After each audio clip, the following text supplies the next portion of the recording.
is near the Greenwood section, which is Black Wall Street, is I was just thinking about the things economically that we have done good and bad for our community, the things that have worked and haven't worked. And a lot of stuff is on my brain. I met a sister with a company called Mayavana, and they do AI hair care where they digitally analyze Black women's hair and it's really cool. The company's doing really well. They're making over $10 million a year, which is awesome.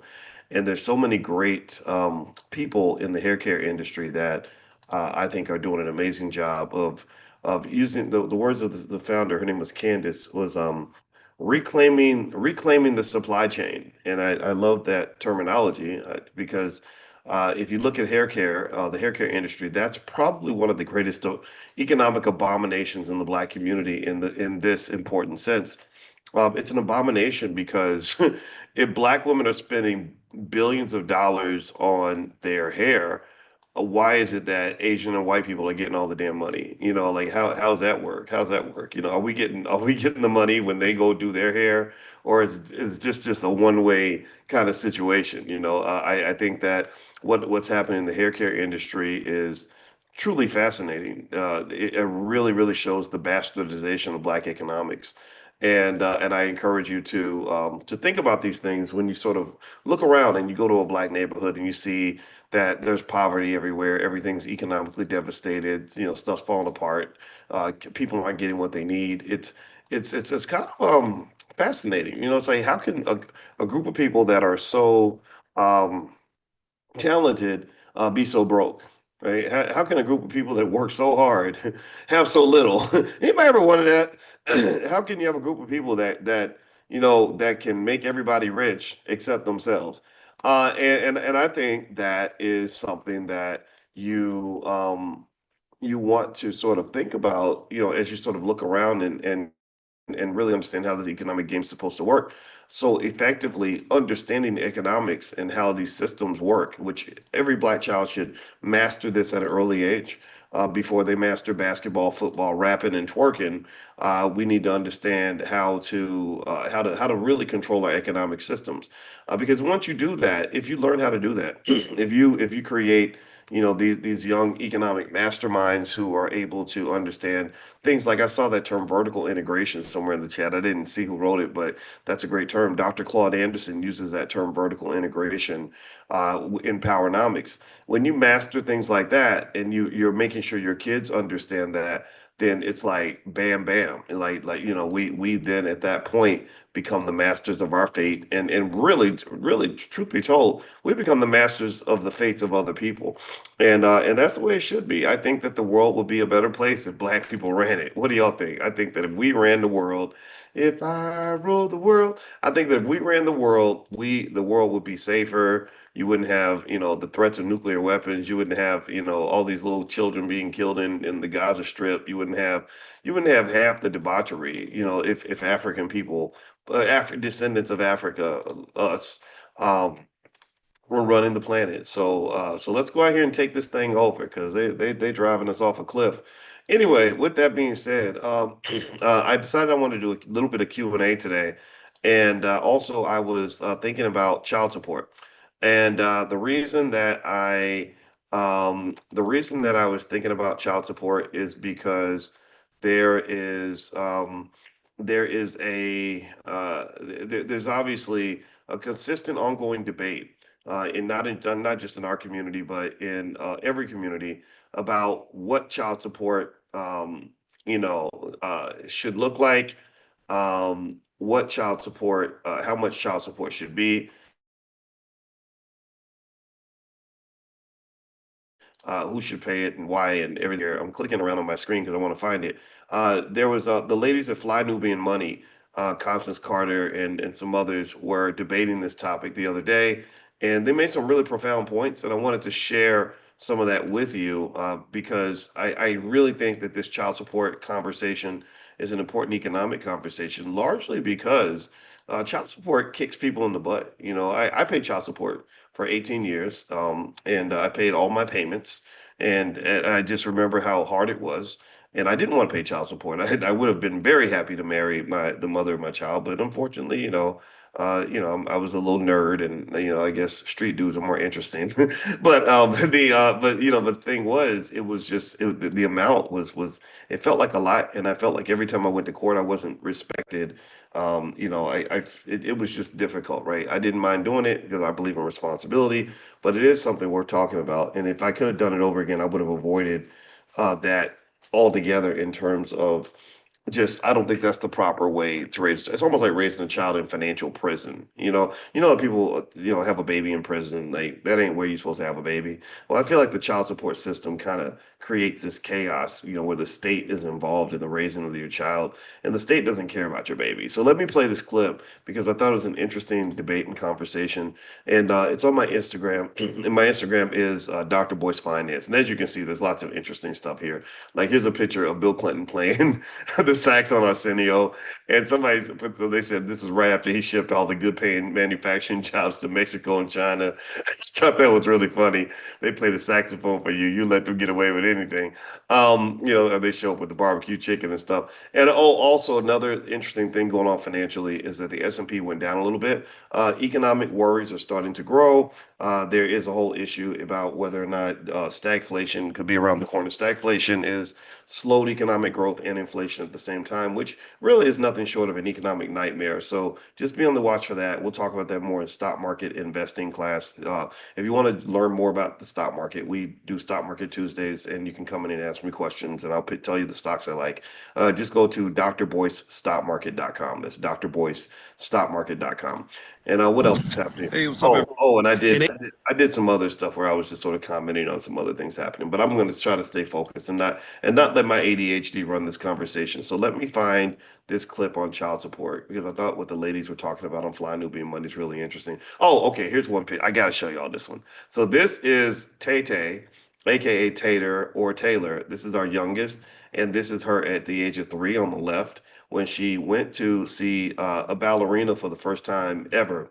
And she just stood there at the door. She was only 4 days past the age requirement to start ballet, and she's just mesmerized by watching this ballerina practice, right? And literally the minute that she was able to start dancing, she never stopped. She just danced every day, constantly, and it just never quit. And now here she is in high school, and looking like she could be on the track team and doing the high jump or something. But now she's either I call it cheerleading, but apparently there's dance, there's cheer, and there's palms.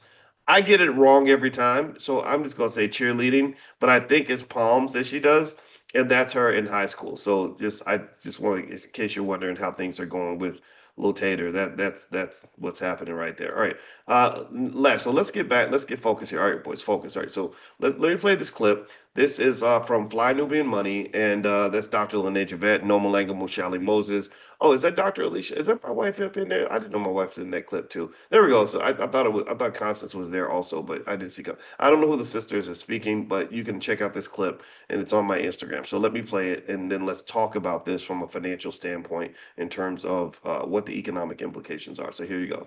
But in this conversation that we're having here today, we're talking about someone that is going into a relationship with somebody else, knowing that they are the only person who knows that this other person is not their person. So the person who is getting married or the person who is going into the situation is of the assumption that we are on the same page. You are my soulmate. We're in this together.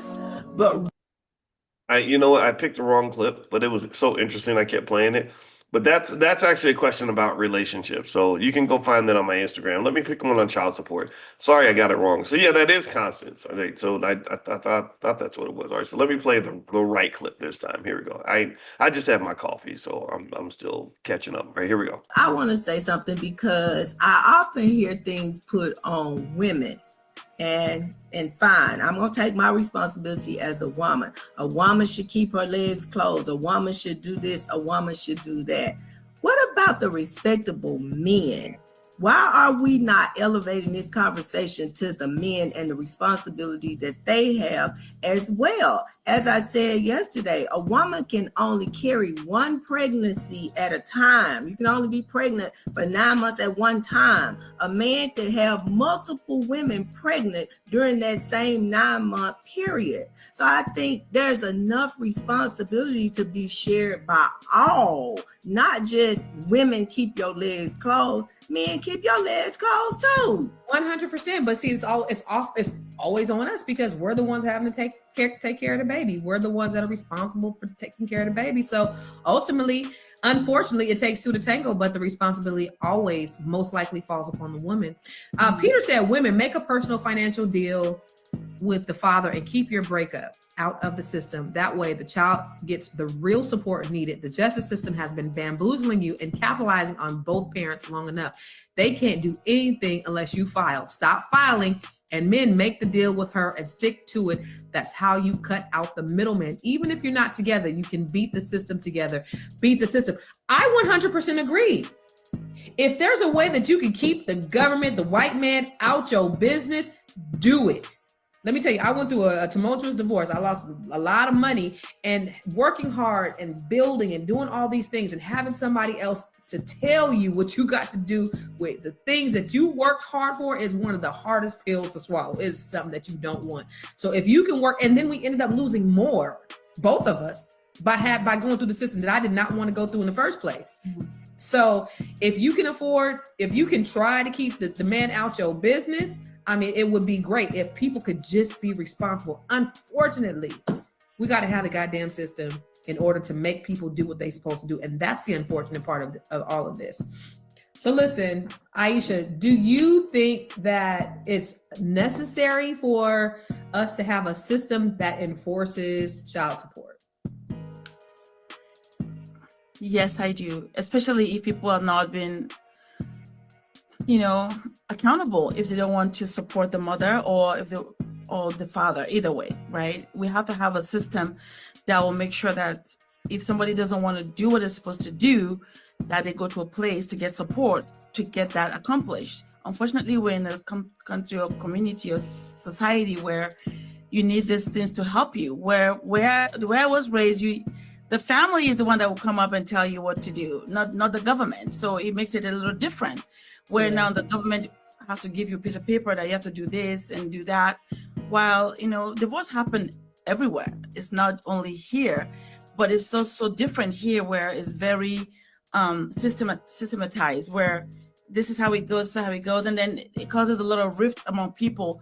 Then at the end of the day, who suffers is a child that suffers, and then it continues to repeat itself over and over. I want to say something because I often hear things. Okay, all right. So here's what is interesting about that clip. So one person, Aisha Verzi, who was in that conversation, Aisha may even be here in class today. She spoke at the All Black National Convention. I love Aisha. She's awesome. She said something at the end that I thought was really interesting. It was an African perspective. Did anybody catch what she said about how the family, where she comes from, the family, make sure that you do what you're supposed to do? That the family steps up and make sure that you're held accountable, that the family make sure that you don't believe falsely that you can go make babies and not take care of them. Isn't that interesting? I find that really fascinating, and it's sad. And also in America, it's a little insulting that we have a sort of a perception that Black people are like children, that because you're children and you can't handle your own affairs because you don't hold each other accountable, the government must step in and do what you can't do. And that really even speaks to that whole debate about that's seemed that what was going on for a while about the Trump sending the National Guard to Chicago, right? It's because basically they're saying, hey, you can't handle it on your own, so we're going to handle it for you. Now, is this all the fault of Black people? No, not entirely. I think that when you look at, for example, that particular example, neighborhoods in Chicago that are struggling, I think that if they funded the Nation of Islam to send soldiers in to our neighborhoods, I think that they could stop a lot of that very quickly. But unfortunately, our resources are being taken by other people. We're giving our resources away to other people. It's hard to get the community to rally around anything that's structured and organized or an institutional framework that allows for the solving of Black problems. And so, to some extent, when we talk about the importance of training children on systems and developing systems around the things they want to accomplish, economics, education, etc., we tend to ignore that lesson because we tend to think that running institutions is something that should be done by white people. White people, I go through it. I go through it a lot. When I tell people, hey, we created the Black Business School and it's an educational institution that we founded. A lot of people don't take it seriously. They there could be some crappy little community college that they take more seriously than the Black Business School. And I'm like, well, why would you think that way? I'm a PhD. My wife has a full PhD. We've been professors for over 20 years. We know lots of other really smart people, and we do everything in a really structured way. So what makes you think that somehow because I'm Black, I'm supposed to be working for a white man? So one of the things, so that point of just sort of other communities, how they handle things in their own structured way, is something that we should really pay attention to. I really think that there should be a conversation about accountability in our community. What does that look like? What does that look like? What does that look like if you know your brother done went out and got 8 girls pregnant and you say nothing? You invite your brother to the picnic and he got babies splattered everywhere, and you just it's none of your business. You don't say anything to him. You act like it never happened. Or what happens when you have, a woman who just is having a bunch of babies with a bunch of guys and not really doing her job in terms of thinking about how to plan and structure a family. Again, I'm not judging that part. People can live their lives how they want, but there's a huge economic implication to this. So let me give you some quick stats on child support and how devastating it is to the community. I don't know if y'all know this, but did y'all know that there's like $110 billion out in child support arrears, which is an insane amount of money. Um, Over 20 million children in America are impacted by unpaid child support. So every year there's about 15 billion that doesn't get paid. Also, 45% of custodial parents face trouble collecting overdue child support. Also, let's see. Here's some other a couple other stats. In terms of Black parents, Black custodial parents are more likely to lack child support payments. So, falling behind in child support it isn't just a Black thing, though. It happens with Black and white. But I do think that there's some Black history that we never learned that impacts the way we engage with each other sexually. You know about the slave breeding plantations and the Black buck, and just sort of this idea that men show their masculinity by getting girls pregnant and having sex with as many women as possible. And a lot of these statistics show up in a way that doesn't get talked about. For example, when you look at the data on the number of sex partners that a Black man that has over the course of his life, it's far higher than every other group. Far high. I mean, really, really high. And I just remember seeing that, just where it's sort of like if she's pretty, then you should sleep with her and that's it. Don't think about diseases, don't think about kids, don't think about anything. And then also, uh, the other thing, what was the other thing I was going to go into with that? Um, has anybody seen the STD rates in the Black community? Has anybody seen the HIV? All the rates of all the different diseases, stuff like that. And I don't know if anybody's seen that data, but it's really crazy. I mean, it's really crazy. I mean, you go to especially places like Atlanta and Houston, tens of thousands of new HIV cases, and I think that it flourishes because nobody talks about it. Like nobody's going to go and get a positive HIV test and then go announce it on the internet. They'll talk about everything else. They'll talk about they'll flex a fake lifestyle. They'll tell you about their new Gucci belt and their new Mercedes, but they're not going to tell you about their STD results. And what is interesting in the culture is that you really see through music and everything else this sort of promotion of extreme promiscuity. Lots of these very short relationships, just about 6 to 8 months is about the number. If you look at the process of how dopamine works in the body, it's really a drug addiction to some extent. In that you have this really extreme high of falling in love. They actually have a whole science around people that are addicted to falling in love. They don't like being in love. They don't like being in a relationship, because being in a relationship is hard work. Right? You have to kind of want something and be devoted to sacrificing for something. Falling in love is easy. Anybody can fall in love. And so for the first 6 to 8 months, it's extreme bliss. And it got to the point where even in my own life, I would have friends where I would, I would say to myself, I say, "Oh, I get it. I think you're a love addict or a sex addict." And I would never say that, but what would always happen is they would meet some new guy. He'd be the most amazing thing in the world. And anybody know anybody like that? Then after about 6 to 8 months, for the first 6 months, everything's amazing. And then about this 8 month mark, they start to say, well, yeah, he needs to stop tripping, or she needs to stop doing this and stop doing that, or this is getting on my nerves. And then next thing you know, they're putting up all these like philosophical quotes on their Instagram. Like, sometimes you have to walk away from disrespect. Like, you know what I mean? Like, sometimes you got to put your peace over the relationship. Just stupid stuff, right? They'll find some quote somewhere, and you're like, oh, oh. So you're in the down cycle now. And then when you're in the down cycle, if you got a whole bunch of people in your Instagram that are hitting on you, maybe you're attractive, maybe you take great pictures, maybe you're a guy with money, then then the new stuff is always going to look better than the old stuff. That's kind of the pattern, right? So I bring all this up because then what this produces is it produces a lot of unwanted children. It produces lots of other devastation, like the diseases and all that. Like that's I don't think that's going to stop. It's going to exist forever. And yeah, you're right, Calvin McWilliams. He's the smartest man in the world. He said pattern recognition. That's what I'm good at. That's what we do, as scholars. When I was doing research, you had to always look for patterns. So I was like, oh, pattern recognition. Okay, I see the pattern now, and I read up on it, and it's fascinating. You should look it up. One day we could talk about the stages of it. It's really interesting stuff. But anyway, with that said, and then I think the falsehood there. Just one more thought on that, since we're talking about it. The falsehood that young people believe is that the high that you experience when you first meet somebody is supposed to be there forever. Like the way I felt when I first kissed you or first saw you, I'm supposed to feel that way forever. And when I stop feeling that way, that is a sign that you're not for me anymore. And that's not consistent with science. The science says that that first kiss, that first touch, that first whatever is going to make you feel like you literally are smoking crack. It literally has the same effect on your brain as cocaine.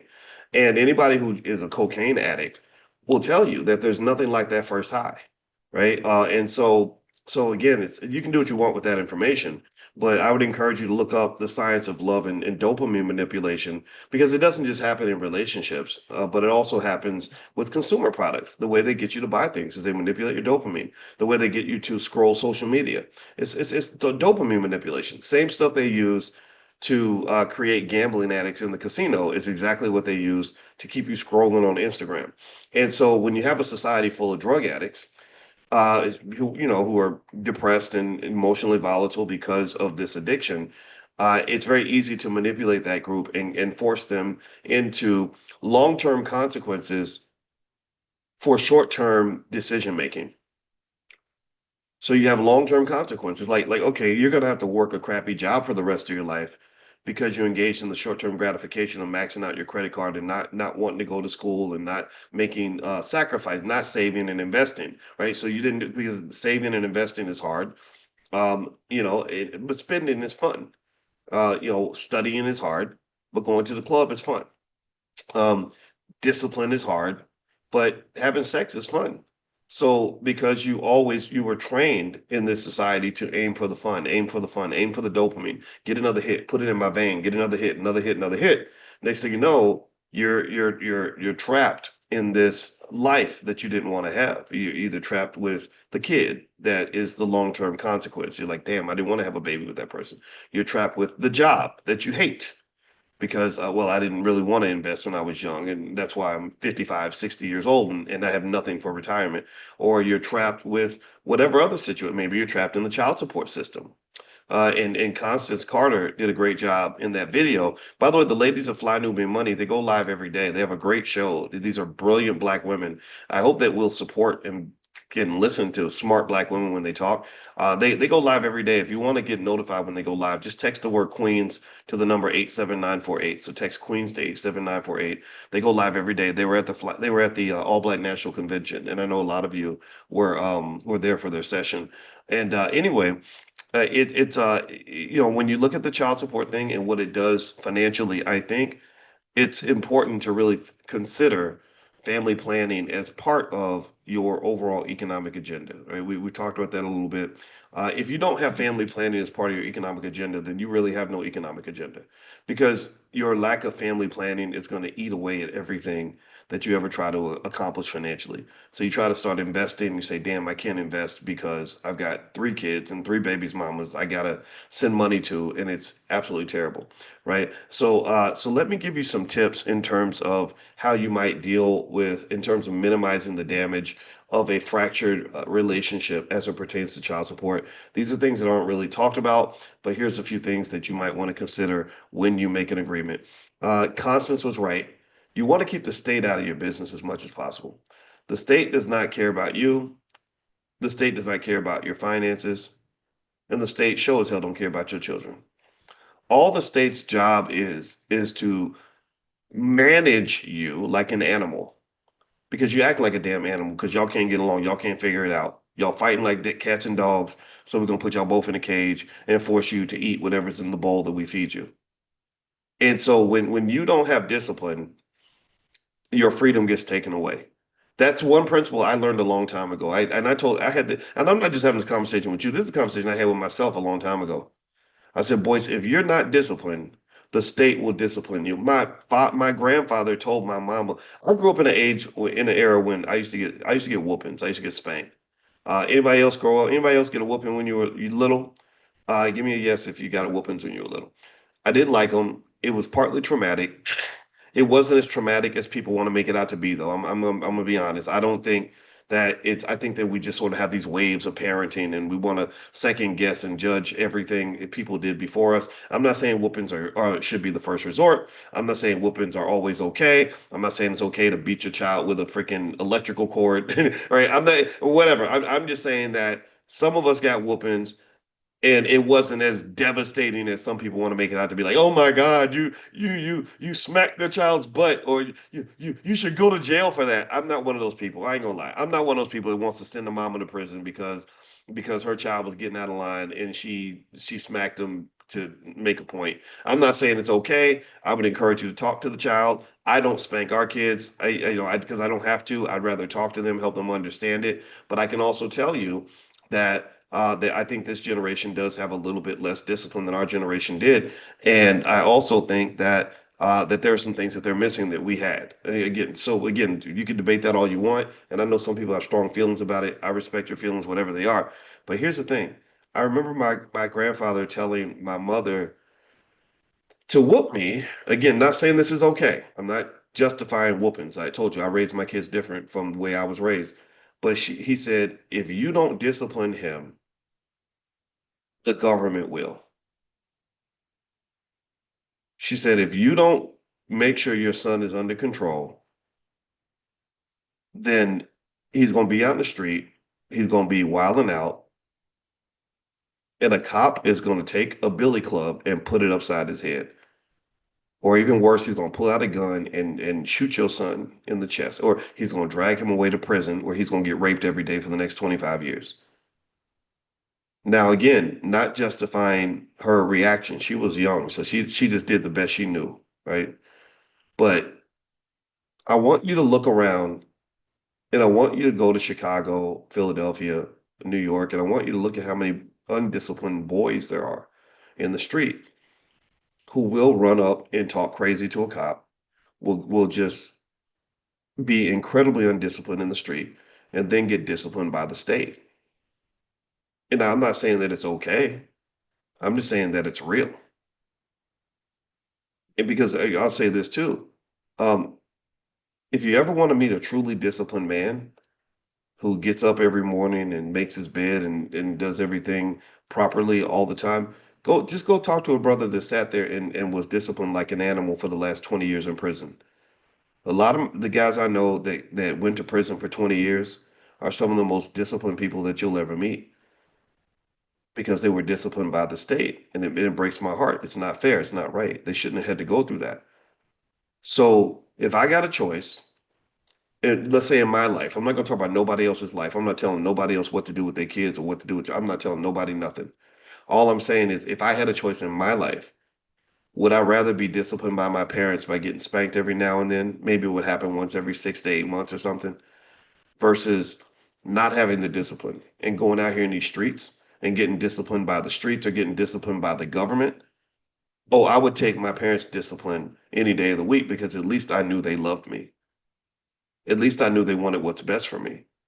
They didn't control me just for the sake of control. They controlled me because they wanted to protect me from something worse down the line.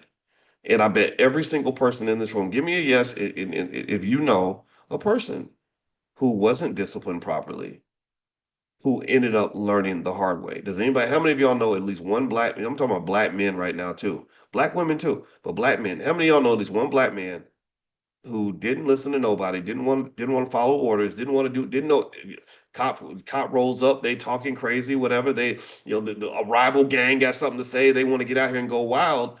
Well, then you get disciplined by the state and it's terrible. So when you look at child support, all child support is, when the government's doing it, is the government disciplining you because you couldn't discipline yourself. You didn't discipline yourself when you chose to lay down with that person that you knew you shouldn't have been having sex with. You wanted the high, you wanted the orgasm. You didn't discipline yourself when you were making a choice between whether I'm gonna argue with my baby's mama or just go ahead and try to keep the peace.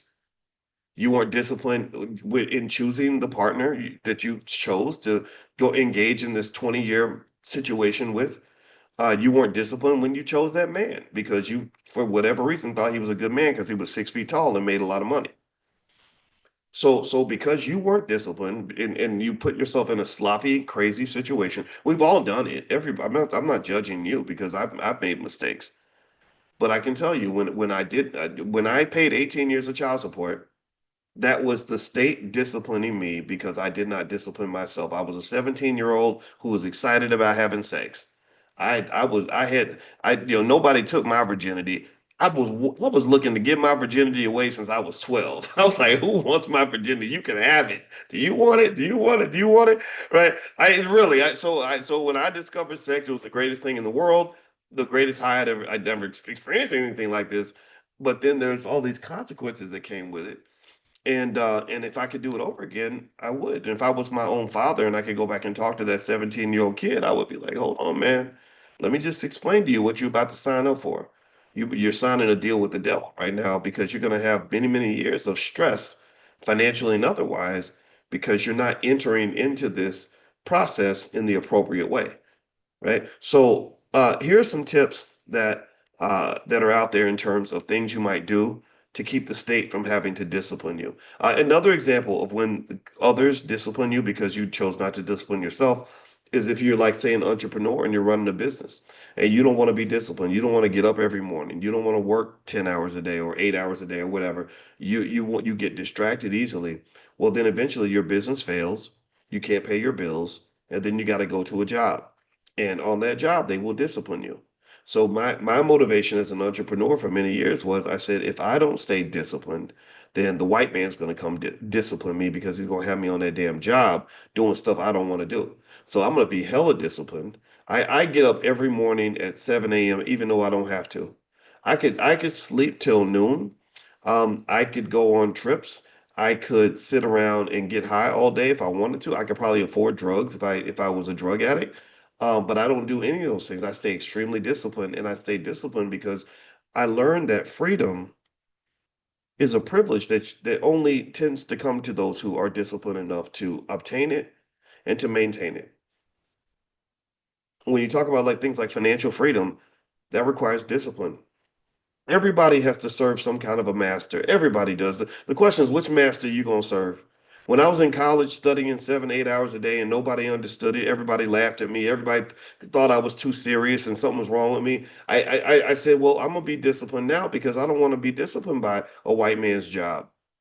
I don't want to have to, I don't want somebody telling me when I can go to the bathroom and what days I got to come to work. So I'm going to discipline myself now. I'm serving the master that's inside of me, so I don't have to serve the master that's inside of him. A lot of times when a child is raised with no discipline, or when a human being chooses not to be disciplined, you know, you want to go sleep at everything that moves. You want to go spend money whenever it feels good. You want to go out here and just you want to sleep in and chill out and use drugs and all this other. I'm not judging none of that. I'm just saying everything has a freaking price.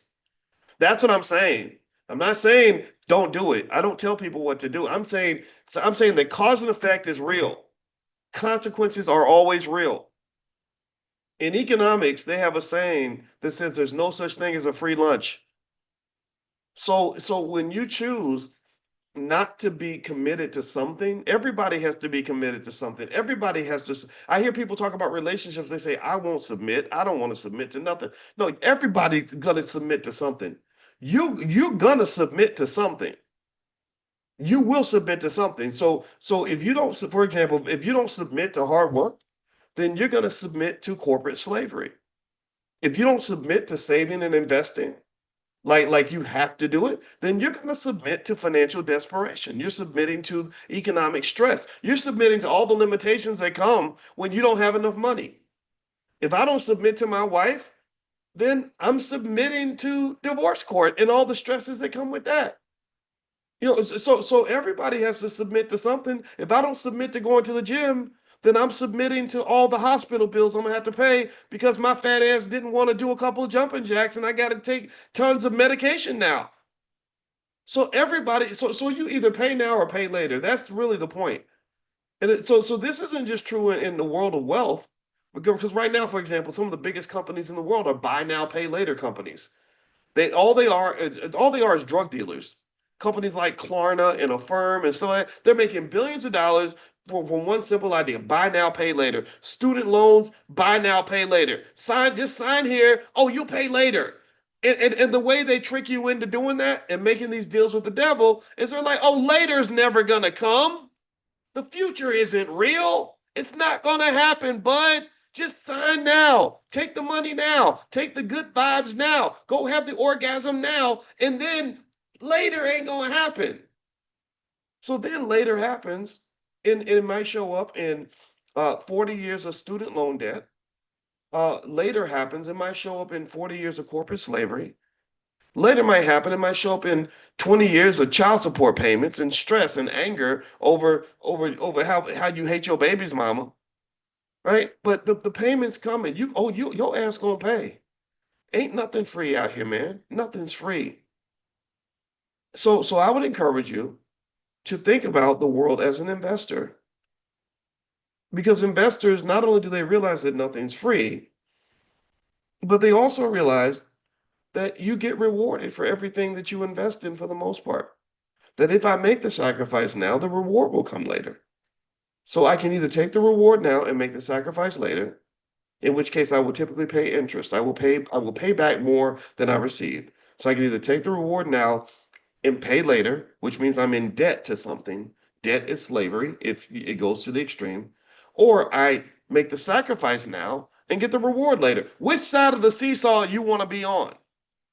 Which side of the seesaw do you want to be on? Do you want to be on the reward now, pay later side, or the pay now, reward later side? That's the difference between the debtor and the investor, the pimp and the hoe, the pusher and the addict. The people that are in the pay now, reward later, they're called investors. They're the ones who will show up and loan you the money because they know they're going to get paid later. They're the ones who will, say, hey, just sign here and everything's fine. All your problems will go away because they know they're going to get rewarded later. Or stock market investors, when you put money down now, you're going to get rewarded later. If you spend as much money on Apple stock as you spend on iPhones, everybody in this room would have at least $250,000 in the bank right now. And with that simple step, if since 2005, if you had put the same amount of money in Apple stock that you spent buying the damn iPhone. And remember, you know how I am. I'm not going to tell you not to get the damn iPhone. I got a freaking iPhone right now. here to tell people not to buy iPhones. What I look like telling you what not to do with your life? I'm not here to do that. But I'm saying supplement. If I had supplemented, if I simply said, okay, I'm buying this iPhone, it's $1,000. Let me get $1,000 worth of Apple stock. If you do that consistently, everybody in this room will have $250,000 in the bank right now. Every single one of you. So I would encourage you when you think about any of life's choices, health. Do I go to the gym? Okay, it's either pay now, it's either pay now or and get rewarded later, or take the reward now and pay later. So when I talk about going to the gym, when I talk about making my investment, when I talk about how I relate to people that I care about, when I talk about any choice that I make, that's the seesaw. Reward now, pay later, or pay now, reward later. Which one is going to be? So here's a few things you can do when it comes to child support that can allow you to not be stuck in having the government discipline you. First off, you can do private agreements. You can sit down with the other person and figure out how much everybody's going to contribute, get a legal contract, and then it's done. Um, Direct expenses. If you have bills to pay, you can just make sure that there's transparency in terms of everybody knowing what the bills are, and then you just split the bills like two adults would do. Um, what else? You can do a joint account. You can open a dedicated bank account that's focused solely on the expenses of your child. It's your child. You love the child, so there shouldn't be anything wrong with that. So every parent or each parent deposits a certain amount of money into the account, and then that way the account has plenty of money in it to handle all of the um, financial issues. Shared custody. I think shared custody is a big one because time is more valuable than money. So when you're giving time to the child, that's actually much more valuable than any amount of money you could spend. And also mediation. You can actually sign up for mediation and get a neutral mediator in case you have disputes. A big part of relationships I found in business and in life comes down to how do you handle your disagreements? Because your disagreements are going to happen. You're never going to be on the same page with another person 100% of the time. Um, so having that neutral third party that both of you trust and just agreeing in advance that whatever this party decides, we're going to go with that, that goes a long way. Now, I would say Tammy's right. The biggest part of it is I don't think anybody should ever sleep with an immature person. If you sleep, if you raise a baby with an immature, unreasonable person, it's like the biggest nightmare on earth. It is the greatest stressor because you say something logical and they just think they don't even listen, and because they have these feelings or whatever, and it just becomes a mess. But again, I know that that when it comes to sex, it's complicated. But I would say overall that I look at having a child with a person like it's like starting a business where you got to work on this business with this person for at least 20 years, probably more, because that child's probably not going to die after 20 years. They're going to be around forever. But you got about 20 years where you really got to deal with this other person and work with them. And if you start a business with somebody who's lazy, it's going to be hard to run that business because you're going to do all the work. If you start a business with a person who is a criminal, it's going to be tough because they're going to steal from you and bad things going to happen. If you start a business with a person who's unfocused, then that's going to be difficult because you're going to have to keep the business going when they're not paying attention. And also, if you start a business with a person who has 20 other businesses, meaning like, okay, you had a baby with a man that has 20 other kids. I use the word 20 because I literally knew a guy who had 29 children. He had 29 children and with a bunch of women. And then he got murdered in a drug deal. So not only did he have was he split out 29 different ways. Literally, he was younger. He wasn't even 29 years old. He did just nobody ever really addressed his sex addiction, and he just and for whatever reason, women would sleep with him because he had a little bit of money as a drug dealer. But all that went away because he died, and he had no life insurance or anything. So now you literally in the black community have 29 kids. These are real kids. These are real people that are still around who are just walking around fatherless and without any sort of financial support or mentorship or guidance. And so this is the devastation that does occur when we don't challenge each other and hold each other accountable about those choices that we make when we kind of just say, well, it's somebody else's life, so I don't care. No, it affects everybody, right? Because if the kid down the street isn't getting what they need, they can come and murder my child. And so everybody in the community is affected. And so I don't know what the answer is exactly on that. I think that there has to be conversation. I'm trying to make my contribution by talking about the things that a lot of people won't talk about.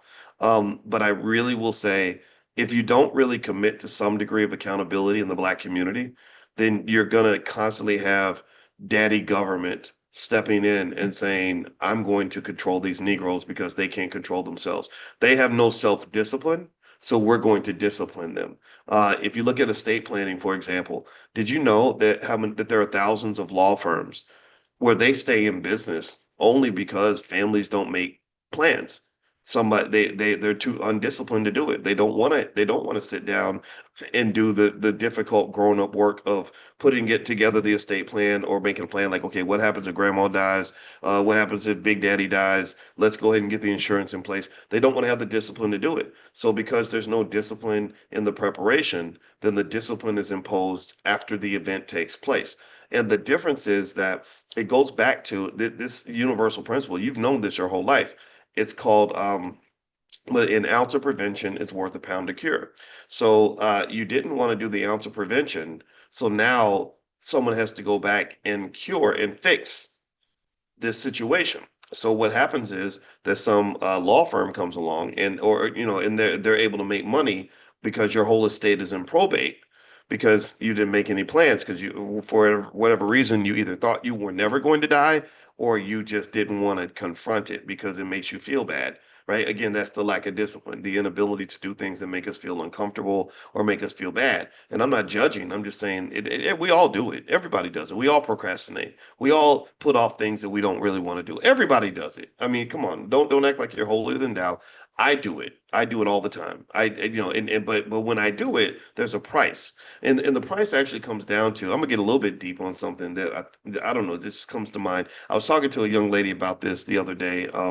She's a really smart young lady. She does some financial stuff, and I met her for lunch, and I was talking about something in physics called entropy. There's something in physics is the term is entropy, and basically what entropy says is that the natural order of the universe is that things go from order to disorder, that they go from stability to, as Calvin says, chaos, right? That things start off simple and then they get complex. So when I hear entropy, when I think about entropy, you know what I think about? Remember that song? It's spelled Entropy. Entropy. You can look it up. You know what I think of? I think about that song where it says, "A child is born with no state of mind, blind to the ways of mankind. God is smiling on you, but He's frowning too, because only God knows what you go through." Right? That makes you think of entropy because this child is born. They're just innocent. They're cute. They're sweet. You could have the biggest most murderous gangbanger in any city. But when you reverse entropy, you take them back to when they were little baby. They were this sweet little cute little baby. They looked at the world with bright bushy eyes, and all they wanted to do was play with their doll and love their mama, and that was it, right? I was fascinated with like how does this little sweet little baby just turn into like I don't know, some guy who's doing gangster rap videos with holding up guns in the south side of Chicago when he's 17 years old. And so that's an example of entropy, right? So here's the thing. The thing about it is when things are simple, you try to keep them simple. You protect the things that are simple so that they don't get messy when they become more complex. Like if I got an egg, that's another example of entropy, is that you take an egg, it's simple, right? It's the everything's inside the shell, it's nice and neat and clean. But if I take that egg and I use neglect, thank you, Janet, and I just take my eggs and I'm throwing them at the wall. I'm gonna have shit everywhere. I'm gonna have egg yolk and hanging from the ceiling, and my kitchen's gonna be a mess. It's gonna take forever. So I want you to think about this. And here's the thing about entropy: is from a physics standpoint, entropy cannot be reversed. Reverse entropy is impossible. If they ever find a way to do reverse entropy, that is when literally we'll be able to do things like time travel. Then time travel is not possible. Reversing entropy is where everything's a mess and you have the ability to bring it back to order again. No, you can't do that. Once you done busted them damn eggs, oh, you gonna be you ain't those eggs are not that egg those that egg yolk is not going back in the shell. You can't put those eggs. No, you can spend 1,000 years trying to do it. You cannot put things back to what they were when you came home and you had this little dozen eggs that were nice and neat. So here's what I want you to get. I hope, tell me if you understand this. I want to make sure everybody gets this. So when you got those eggs and you done bought those things home and they're nice and orderly, you handle them with care, right? You're still going to crack the egg, but you crack it in an orderly way. You get it over the stove, you make sure it's nice and hot, you pop it down, make sure it don't spill, and then you put the shells in the garbage and you wash your hands to get the yolk off, right? And you make yourself a nice little omelet or whatever, and everything's good. And what does that mean? Well, that kind of means in life there's something about just being really careful. Like God blesses you with order. He blesses you with opportunity. He blesses you with possibility. The child comes into the world. That's a precious little baby that could be anything. That little child could grow up and become the next Barack Obama or the next Marcus Garvey or whatever. So we handle we if we care if we're intelligent about it and we have consciousness of things like entropy, then we make sure that while the child is sweet, innocent, cute little baby, oh, I'm gonna take care of this baby. We're gonna make sure this baby gets raised right. We're gonna be orderly with this baby. We're as this baby evolves, because entropy is gonna happen regardless. So the baby's never gonna stay a baby. He's gonna grow into something. I'm gonna make sure I educate my child properly to make sure that as he's exploring the world, we're doing it in an orderly way. I want to make sure that I teach him the right things. I make sure he understands economics. Do you understand? The Black Core of Three, that's the Black Business School. We educate our own children, create our own jobs, support Black-owned businesses. So as this child is growing up, he's not going to end up like no thug, killer, gangbanger, or whatever the hell the world is trying to make him into, because we have an orderly process for raising our children, just like that dozen eggs that we brought home, and we want to make sure that they're protected so the entropy happens in an orderly way. Why do you do that? Well, because if you don't handle things in an orderly way, if you're not disciplined and careful, then disorder will occur and it will be absolutely chaotic. And the cleaning up of the disorder becomes incredibly expensive. So I'm an 18-year-old man. I ain't got no kids, no babies, mamas, no drama, no bills, right? But if I'm disorderly and irresponsible, so what happens? I go to college, I sign $100,000 debt so I can go have fun and party. I go sleep with 3,000 women, so maybe I catch a disease or two. I get about 8 babies, mamas with a whole bunch of child support demands, and then next thing you know, by the time I'm 30, because I have not lived my life in an orderly way, I've got nothing but complete chaos and disorder, and that becomes incredibly expensive. Do you understand? Because I did not handle my entropy in a conscious way. I was not conscious about my decision making. I wasn't conscious about who I was sleeping with. I wasn't conscious about what I did with money. I wasn't conscious about preparing for the future. I wasn't conscious about taking care of my health. I was hitting the weed and the liquor and everything else, just living. And here's the thing. This is the thing I want you to get. And I hope y'all going with me on this, because I probably sound preachy. I don't mean to sound preachy. I'm just sharing what I observe. The world does not encourage you to make disciplined decisions.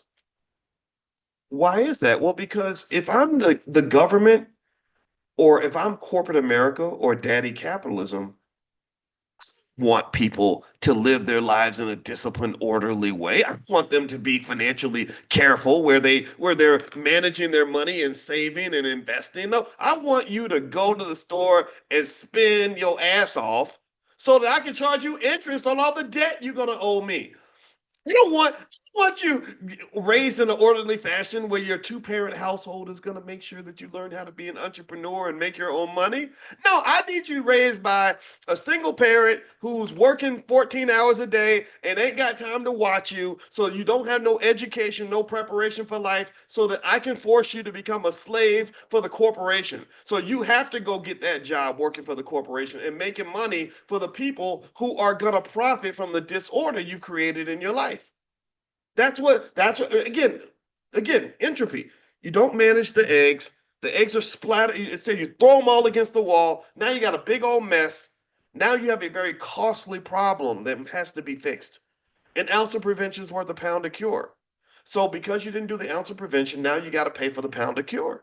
So for me to get all this egg yolk off of the walls, I got to pay people to scrub that shit. I got to spend hours trying to get that stuff out. You ever tried to clean dry egg yolk off of something? It's hard to do. So the point is, and I remember noticing this when I was very young, actually. I didn't know have the words for it, but I noticed it. I said, isn't it? I would watch movies and I would say, isn't it interesting how everything starts off almost like it's perfect and everything's cool and calm and nothing bad has happened yet. And then one decision after another makes life a little more complicated. Next thing you know, you got a big old mess. I knew I had a friend who was 18 and well, we were both 18 and we started college together. And she was a white girl. She had straight A's in high school. Her goal was long term to become a surgeon. And she'd gotten a really high score on her ACT, much higher than me. I got a 23. She got like a 32. And she would throw football with me. I never dated white girls, but she was a cool kid. But I never thought about dating a white girl, to be honest with you. And we would talk about like what we wanted to do with our lives. And at that point, at 18, we had our whole lives in front of us. Again, the calm before the storm, entropy had not yet occurred. We didn't have a bunch of bills. Neither one of us had bills, baby mama, baby daddies, student loans, nothing, right? Everything's simple. And now at that point, all you got is like your hopes and dreams and goals. And I remember that my thing was because I knew I didn't have a plan B, I didn't have backup. I didn't have anybody. If I got locked up in jail, my parents would probably leave me in jail. I didn't have anybody sending me money. I felt like I had to be really careful. I just had a baby at age 18, so I was really careful about everything, every decision. I was almost scared to get too wild, go to too many parties, whatever. Plus, I was a black man in the 90s when a lot of black men were going to prison for little things. It just, and I didn't want to go to clubs because I saw guys that would get shot at the club and, whatever. But she was different. She kind of just wanted to explore and just try different things. And she wouldn't think about her decisions. She would just kind of do stuff, right? If it felt good in the moment, she would just kind of do it. And I remember the first semester, she kind of had a really bad outcome. She for the first time in her life, she got kind of humbled academically. She made a couple C's on her report card, and she'd never made C's before. So this really freaked her out and made her even wonder if college was for her, stuff like that. And I remember after that, it just kind of changed her attitude. And I remember noticing that she moved off campus. And I remember saying, I don't think you're supposed to move off campus as a freshman. Like you kind of should stay closer because that's how you stay in school. I'd read some book about how to do well in college, and that's what they said. And she's like, no, I'll be fine. It'll be okay. And then and then she told me she was going to drop to part time. She was going to go to school, 12 hours a semester instead of a full load of 18 hours or whatever. And I was like, oh, so you're going part time? Like, I don't know if that's good, right? So she's living off campus, going to school part time. And then I would see her less and less because she was less engaged with the campus. And she would pop up every blue moon. And I'd see her, she'd have some tattoos and she'd have her cigarette or whatever. Like she was living life. And I didn't know what was going on with her, but I know that she was exploring and getting into stuff and whatever. And then I remember her coming to see me, and she said she was going to drop out a semester, and I was worried about that. I was like, are you sure? I heard that once you drop out, it's hard to go back, right? Think about this. I want you to think about how many people you know who went to college and didn't finish. Most people don't. There are more people that went to college for like 2 years than there are people that went to college and graduated after 4 years. I'm not judging if you're in that category at all, but I want you to think about how that happened. If you go ask most people who only went to college for a little while, tell me if you agree. Tell me if you've noticed this or if this was your experience. When they leave, they never say, I'm leaving college for good and I'm never going to graduate. They never say that. Anybody ever notice that? They never say that. What they always say is, I'm leaving for just a little while because I need to go make some money. Or I'm going to go home for a little while, but I'm going to come back. Or I'm going to go have my baby, and after that, I'm going to, right? That's always the plan. But then life starts lifing, entropy starts to occur. You get relationships and baby daddies and bills and in whatever, or in your distance from your original goal. So next thing you know, you end up way over here. Then you're 38 and you realize, okay, the window of opportunities closed a lot. I can't do all the things I could do when I was 18 because entropy has occurred and has created chaos and complication in certain areas. And you're like, I'd like to go back to do what I was going to do at 18, but I just can't.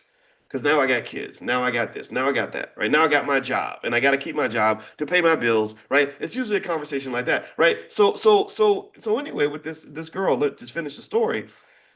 Then she tells me she's gonna go home because that's when she told me she was pregnant. So she went from this 18-year-old with her life in front of her who's gonna be a surgeon to this girl with that has all these tattoos and smoking cigarettes and is about to have a baby and dropping out of school and gonna go home. And she went home and she lived in some small town in Kentucky. And so I just said, well, good luck, I mean, because I didn't know. I was trying to be on the straight and narrow, right? Just not because one thing that I remember my parents kind of telling me was like, stay focused, stay focused, stay focused, right? And so she disappears and goes home to her little town in Kentucky, and I didn't see her for about 3 years. And so when I saw her again, she did come back. This time she comes back, she got a 3 or 4 year old baby, and she was working at this Italian restaurant called Fazoli's. They have really good Italian food. It doesn't cost that much. And I'm eating at Fazoli's, and I'm like, "Hey, man, good to see you." Now, by this time, I'm in grad school. I'm about 24 now, and we're talking, and I'm going back to the beginning before the entropy occurred. I'm going back to when there was order, when we were 18, having these conversations about the things we wanted to do. And I said, "Hey, you can still go to medical school. You can still do it." She's like, "Yeah, I'm gonna go. I'm gonna make it."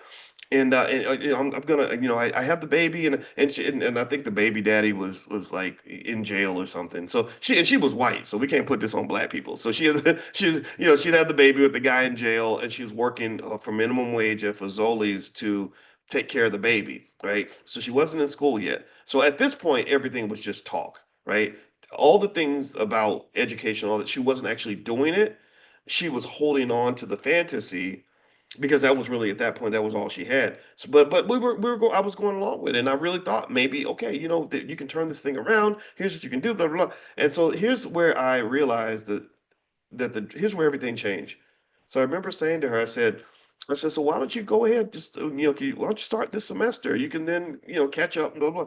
And she said, well, I don't want to go back to school until I pay off my student loans. And I said, okay, well, how much are your student loans? And she said, like, it was like $12,000, right? At that time, that was a lot of money. Now the numbers have got much bigger. And I said, well, how much do you make on your job? And she was making like $6 an hour. And in my head, I'm doing the math. I'm like, how the hell are you gonna pay 12,000 in loans with a $6 an hour income? And 80% of the money is gonna go to feeding the baby and giving you a place to live because your baby daddy ain't shit. This ain't gonna, and I'm like, oh. And at that moment, it was at that very moment that I realized the dream was dead. She was just, at that point, she was being delusional. Because in my mind, I was like, well, no, just take on more debt and finish medical school, and then you'll be a doctor. You'll be making $12,000 a month. Then you can go back and pay the student loans. That was my thought process, right? But because she was like, well, I don't really want to have any debt. I want to get rid of my debt first. That was, and that story was one that really taught me a lot about how entropy happens in our lives. Everything starts off simple. The world is full of potential. There's a million different things you could do with your life. This is actually technically the fifth dimension, in case you're wondering. Speaking from a mathematic philosophical standpoint. The fifth dimension is all the possibilities that could exist for you out here. And this is why call this financial consciousness, because I want you to be able to visualize the fifth dimension and pick which of the fifth dimensional realities you want to live in. That's consciousness. Consciousness is raising the dimensionality of your thinking.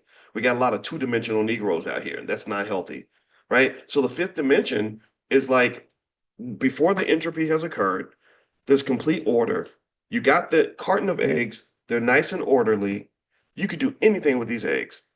You could cook them, you could save them for later. You could cook them in an orderly fashion and make omelets for everybody. You could throw them against the wall. You could drop them on the floor. A billion different things could happen, but you're holding the eggs. And the question is, are you going to hold the eggs carefully and think carefully and strategically about what you're going to do with them to maximize your opportunity that God gave you? Or are you going to live life recklessly, carry the eggs in a sloppy fashion, flip it over, drop them on the floor, waste them, just do whatever you feel like doing. You see your brother, you're mad at him, you throw an egg at his head. You could do these things.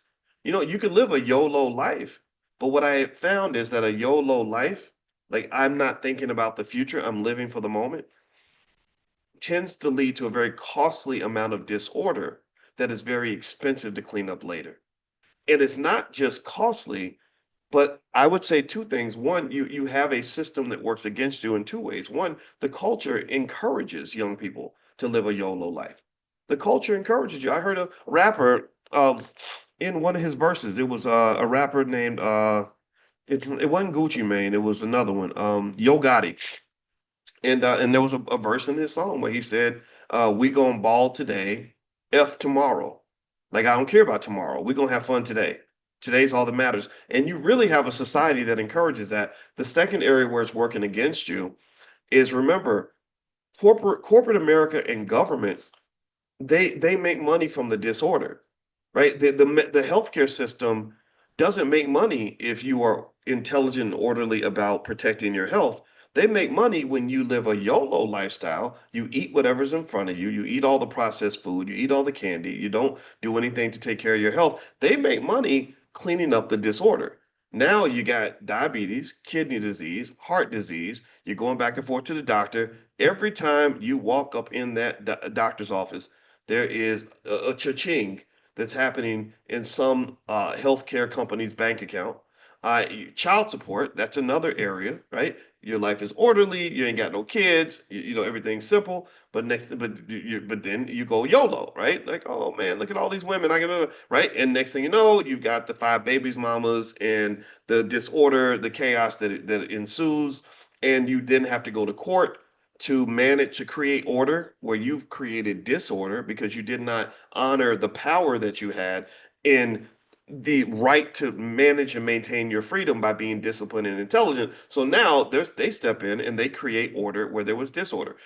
Your child is this beautiful baby that has all this potential, but you don't discipline the child. You let the child wild out and just do whatever he wants. And the next thing you know, he's a 14-year-old gangbanger. So there's disorder created in his life because he's running out in the streets acting like a damn fool. He runs into a cop. The cop then creates order where there's disorder. Your child is disorderly. He's talking back. He's acting a fool. He wants to thug out. He wants to carry a gun and shoot people for no reason. Well, then guess what? They put that billy club upside your son's head, drag him off to jail. They create order where there's disorder. Do you understand? Do I have to keep going? Oh, there's disorder where you're an 18-year-old freshman. You go to college. They tell you, hey, sign this piece of paper for this credit card. You can have free money. Sign this other piece of paper. You can go to college and party for 4 years. But you're going to owe us $100,000 when you're done. So then next thing you know, you get out into the world and you got all this financial disorder, and then you got to go to the corporate plantation to create order in your life where you created disorder. Right now, you got to be a slave to pay your bills.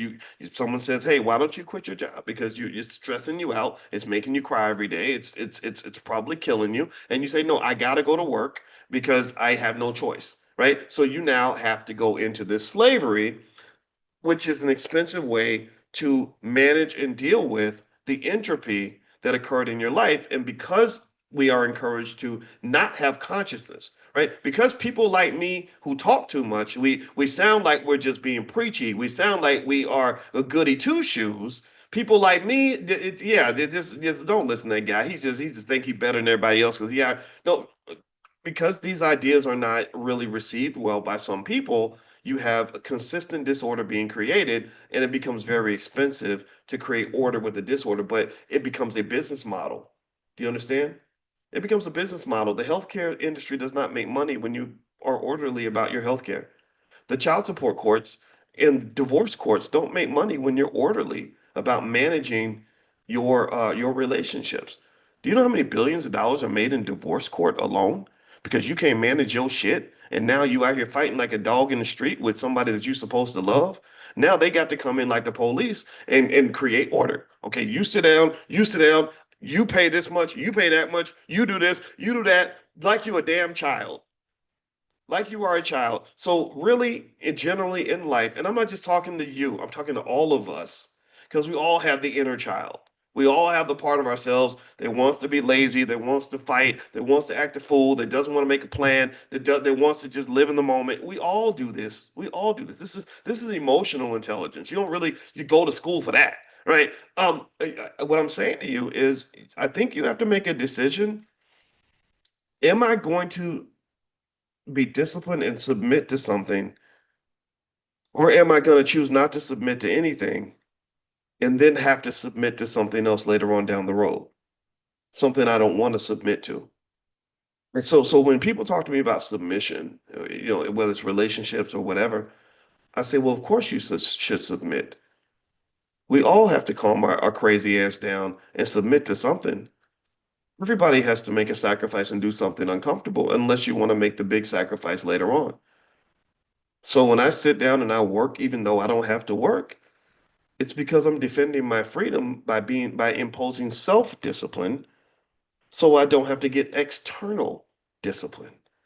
Because if I don't have self-discipline, if I don't manage my finances, if I don't get up and work every day, if I don't carefully manage my relationships, then the corporate plantation is going to discipline me and say, Negro, bring your ass back to work. Freedom is for grown folks. That's my point. And so when black people talk a lot about freedom, I listen, and I'm like, some of y'all ain't really ready for freedom because you want to live life as a child. Children don't want to be accountable for anything. I see excuses constantly. I see constant victimization, constant, like, well, it ain't our fault. It's so constant blaming of other people for every single thing. People like that don't tend to have a lot of freedom because freedom does require discipline. There's no country on earth that has ever earned its freedom without having to sacrifice for it. There's no country on earth that's ever been able to defend their freedom without sacrificing for it. That's just the reality. So make a decision. Are you gonna live?